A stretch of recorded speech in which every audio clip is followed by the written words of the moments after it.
Good evening, music world. John here from What's Spinning, here tonight to chat about this latest album from Stereolab, their first in 15 years. It's called Instant Holograms on Metal Films. Now, if you don't know, these guys and gals are a legendary group of pop experimentalists. They've been pushing out music since the early 90s, and they took off with their unique blend of very hypnotic rhythms as well as sugary vocals. Now, I did enjoy their debut, 1992's Peng, but transient random noise bursts with announcements, that's where I really started to click with the music of Stereolab. It was groovy, it was bold, it broke all the rules, which I respected quite a bit, and for the next few years they put out music that I genuinely love. Mars Zodiac Quintet, Emperor Tomato Ketchup, and the smooth vibes of dots and loops. They had really taken this sound and made it their own. But it was around the 2000s that I really started to get off track with the band. Their Cobra and Phases record just didn't do it for me at the end of the day.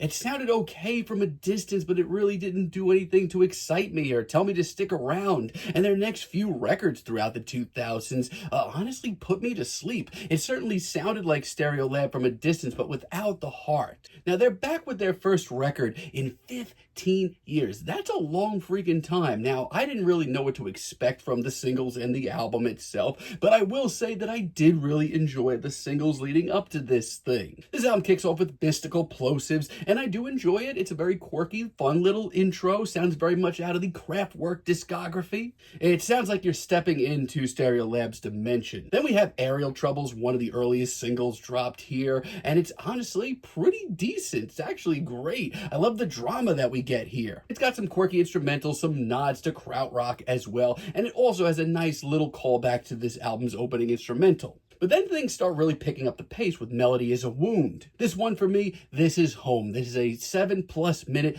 loungy, very breezy, very carefree tune. It's warm, it's colorful, they give it a lot of room to breathe. All around, this sounds like a classic Stereolab single. It's the best track here, by far, I think. Also, really do enjoy Immortal Hands. This one is sweet and atmospheric, but I also love how disorienting it is. It's a little darker as well. Certainly more moody, and then halfway through this thing, it flips entirely with some classy pianos. Lush synths as well. It's unexpected, but totally killer. Really do love Vermona F Transistor as well. This one has a stoic vocal performance, and once again, some more moodier vibes, but eventually it builds to a kaleidoscopic jam with blissful woodwinds. A really great bass line too. It's a perfect track for, hanging out in the spring. I mean, bottom line is, I don't want to be that guy, but for their first record in 15 years, I would take this over almost anything they did in the 2000s. That being said, there is a little bit of a late album slump. Like SM Plastic Creeping Eruption, for example, this one's just not for me. This one is a lot stiffer, it drags a lot, it reminds me a lot of what they were doing when I kind of fell off with them. The first part, if you remember, I Forgot How to Dream, doesn't exactly help the album either. It sounds like Stereolab from a distance, but it's missing that spark. And by the time we hit Color Television, the breezy vibes of this record have kind of run its course for me. I mean, it's laid back to the point of just not adding anything to the album whatsoever. It sounds lifeless. But even with that, Stereolab regained their footing, and I do think that this is just a really solid record from them. Electrified Teenybop, this may be the best deep cut here. It's fully instrumental, but man, is it pretty damn heady and just exciting. It's an intense, swirling instrumental that just reminds you of just how much the band still has to offer. Not only that, it has great depth to it. Transmuted Matter, I love the urgency and the color on display here. The layered vocals are really nice too.